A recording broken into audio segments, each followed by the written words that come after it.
सरकार के पावन प्रांगण में उपस्थित उनके अत्यंत आत्मीय सभी स्वजन, आप सभी की सेवा में श्री रामचरितमानस के माध्यम से मैं कुछ अपने विचार रखूँगा, इस आशा के साथ कि आप उन्हें पूर्ण मनोयोग से सुनेंगे भी और समझने का प्रयास करेंगे। मुझे आशा है कि आपको जो मैं बात करने वाला हूँ पसंद आएगी। इस समय हम लोग जानते हैं कि नवरात्रि का अवसर चल रहा है। इस अवसर पर प्रायः हमारे देश के कोने कोने में रामलीला का आयोजन होता है और मुझे मेरा बचपन याद है। रामलीला में जो 8-10 दिन की रामलीला होती थी उसमें धनुष युद्ध और भगवान परशुराम जी का जो संवाद लक्ष्मण जी के साथ वो विशेष रोचक हुआ करता था।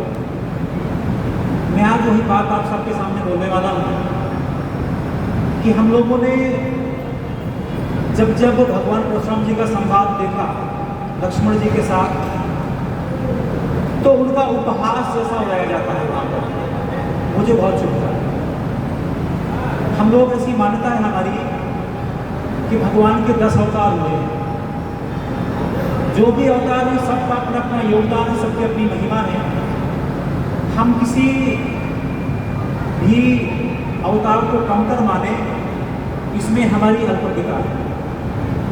भगवान परशुराम जी की सम्मान में एक श्लोक आता है, अग्रतश्चतुरो वेदा पश्यतः सहस्रम धनु इदं ब्राह्मण इदं छात्रम शापादपि शराब। इसका अभिप्राय यह हुआ, जिनके मुख में चारों वेद हैं, पीछे धनुष और बाण हैं, वह ब्राह्मण भी हैं, क्षत्रिय भी हैं। वह श्राप भी दे सकते हैं और किसी को समाप्त भी कर सकते हैं। जितने भी अवतार हुए हैं 10, मैं सबके नाम लूँगा अभी। भगवान परशुराम जी का ही एक ऐसा अवतार है जो श्राप देने में समर्थ है, किसी का वध करने में समर्थ है। अगली विशेषता क्या है? श्री रामचंद्र जी ने जो अपना युद्ध किया रावण से, सेना के साथ किया, अकेले नहीं किया। कृष्ण जी को भी सेना का साथ लेना पड़ा। पर भगवान परशुराम जी का एक ऐसा अवतार है जिन्होंने अकेले ही 21 बार जिस काम को श्री राम और श्री कृष्ण ने एक बार किया, इन्होंने उसी काम को कितनी बार किया? 21 बार। धर्म संस्थापनार्थाय युग संभवामि युगे युगे। तो धरती पर धर्म की स्थापना के लिए, सज्जनों के कल्याण के लिए जो काम श्री राम और श्री कृष्ण ने एक बार किया, वह काम भगवान परशुराम जी ने कितनी बार किया? 21 बार किया। मैं कहना यहाँ पे चाहता हूँ, जो 3 संदेशों की बात करूँगा मैं आज।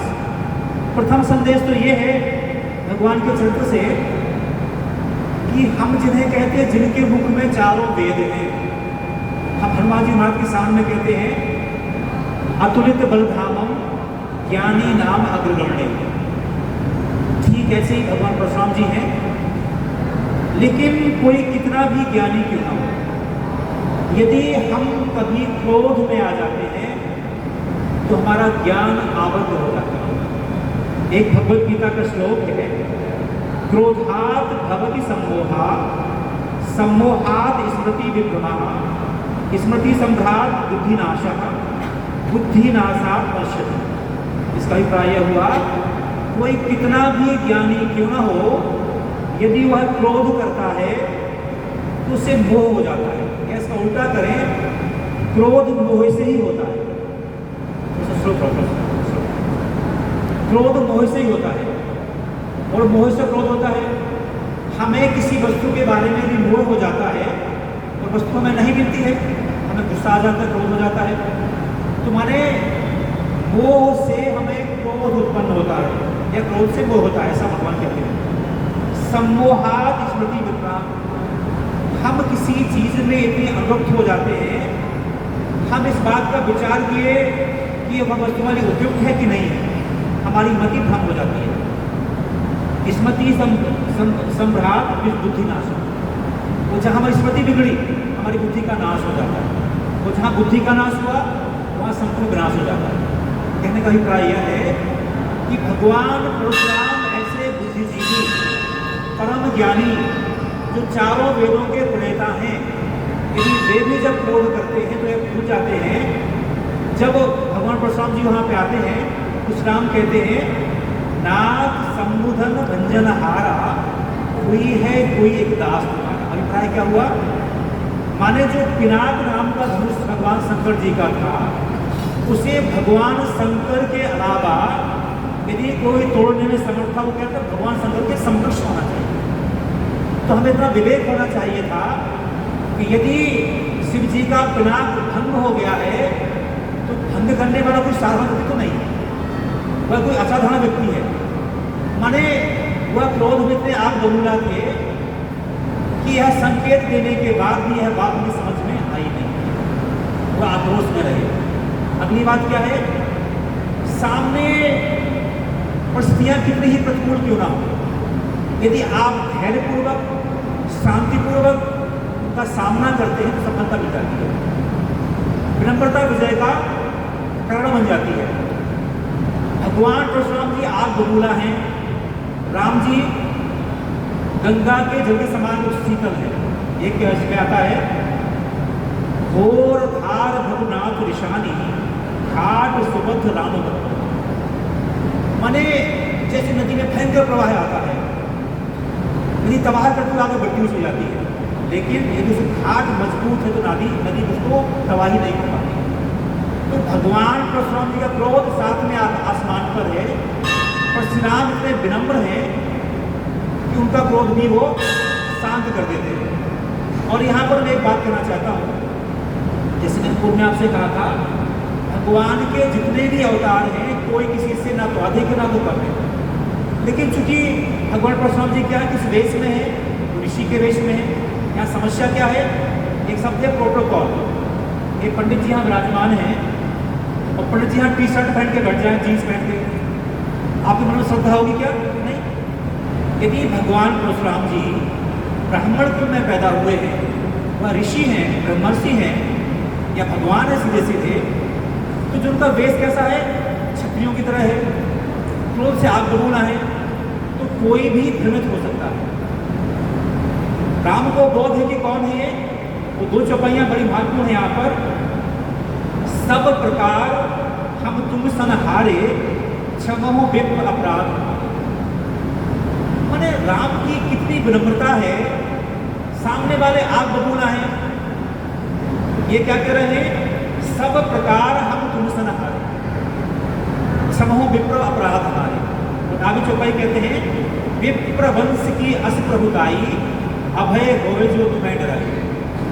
यह ब्राह्मणों का आज तक सिद्धांत है। लोग ऐसे कहते हैं ब्राह्मण परशुराम जी की तरह ही आग बबूला हो, आके बैठ छुड़े से वो साथ की तरह अभय हो गया। तो अभिप्राय क्या है यहाँ पर, मैं कहना चाहता हूँ, यदि हम हमारे जीवन में अकारण क्रोध करते हैं तो हमारे जीवन में अनेक प्रकार की विपत्तियां सामने उपस्थित हो जाती हैं। लेकिन हम यदि बड़ी सी बड़ी विपत्तियों का धैर्यपूर्वक सामना करते हैं, विनम्र हो जाते हैं, तो विजय मिलती ही मिलती है। मैं एक संदेश देना चाहता हूँ।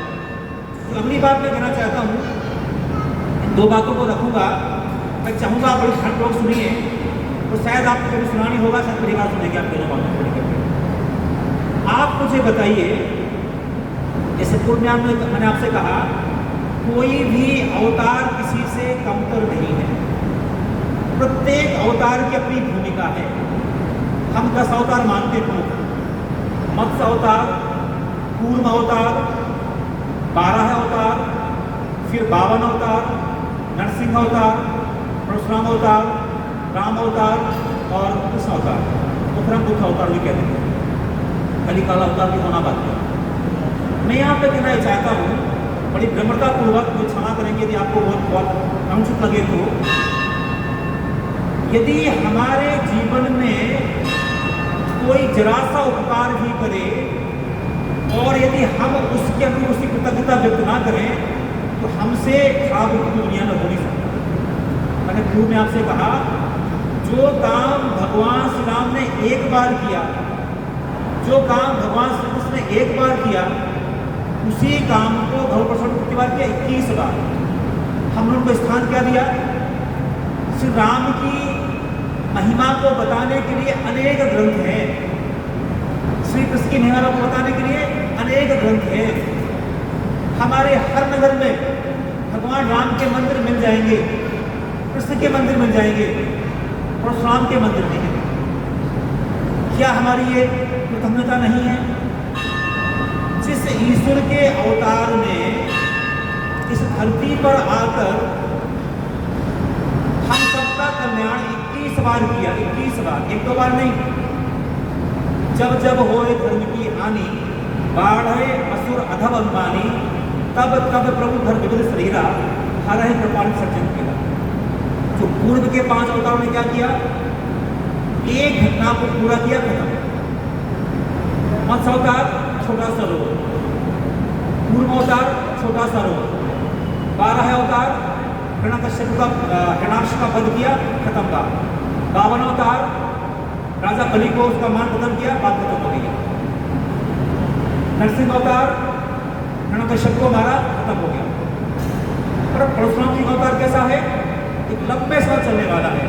और आपको याद होगा, हमारी ऐसी मान्यता है, 7 विभूतियां हमारे सनातन धर्म में ऐसी हैं जो आज तक विद्यमान है।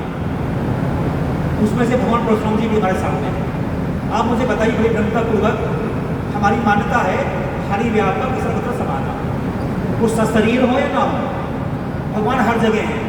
लेकिन यदि शरीर की कोई भूमिका है ही नहीं तो राम ने अवतार ही क्यों लिया? क्यों लिया अवतार? इसका मतलब कि शरीर की भूमिका है कि नहीं है? तो जो भगवान का अवतार आज तक हमारे बीच विद्यमान है, हमारा भला करने के लिए बहुत ज़्यादा महत्वपूर्ण है या जिनका स्मरण होगा वो महत्वपूर्ण है? आप मुझे बताइए। दोबारा सुनिए आप, यदि शरीर का परमात्मा के लिए कोई मूल्य ही नहीं है तो राम का शरीर का रूप, हमारे शरीर का रूप क्यों लिया? उसका रूप क्यों लिया?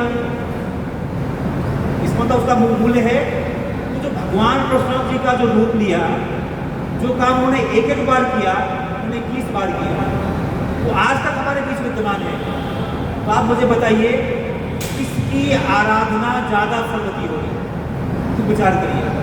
मैं बड़ी ब्रह्मतापूर्वक कहता हूँ, मेरे मन में ईश्वर में कोई भेद नहीं है, सब समान है। और हम तो कहते हैं कि हम सब भी भगवान का ही अंश हैं। ईश्वर सर्वभूता नाम तिष्ठति।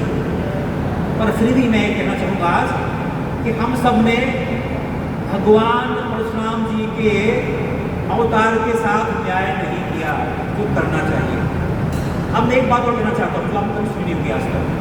ये मुझे बहुत पीड़ा है इस बात में, बहुत खींच है। आप मुझे बताइए, श्री राम का अवतार हुआ, उन्होंने रावण का वध किया। महान कौन, रावण या राम? अरे बोलो तो सही। राम। राम, स्वाभाविक बात है। भगवान कृष्ण ने कंस का वध किया ना, ज्यादा महान कौन है, कृष्ण या कंस? स्वाभाविक बात है।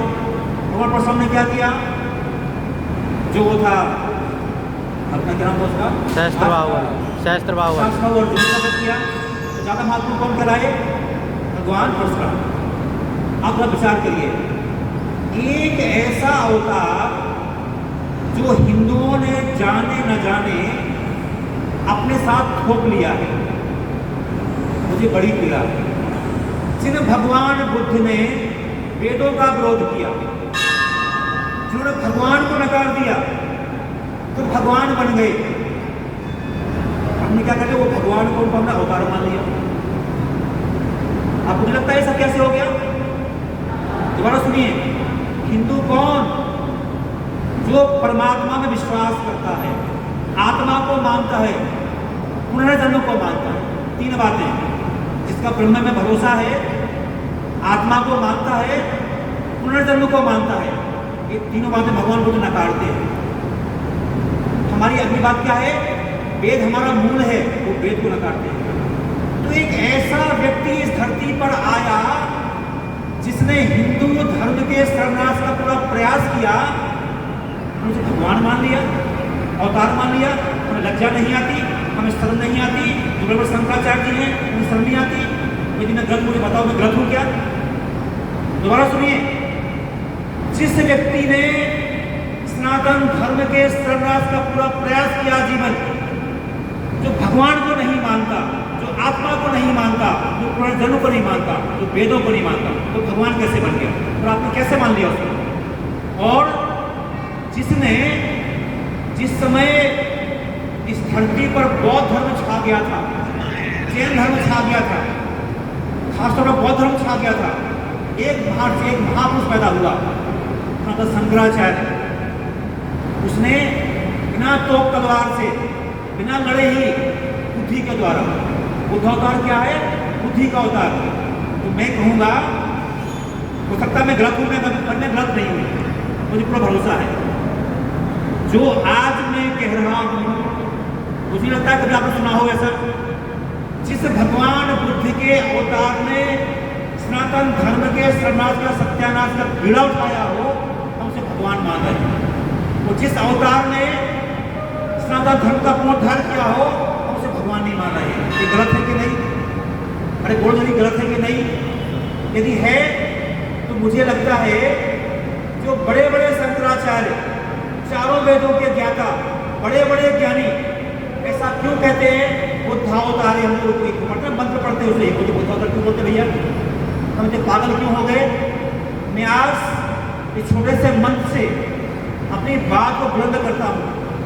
यदि मेरी बात गलत निकल जाए मैं क्षमा मांगूंगा, और मुझे भरोसा है कि मेरी बात अक्षरशः सत्य है।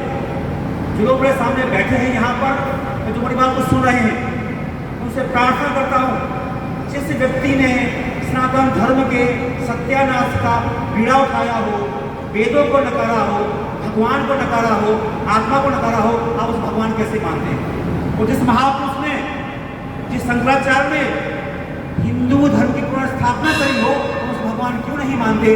इसी प्रार्थना के साथ अपनी बात को पूरा करता हूँ। ओम शांति।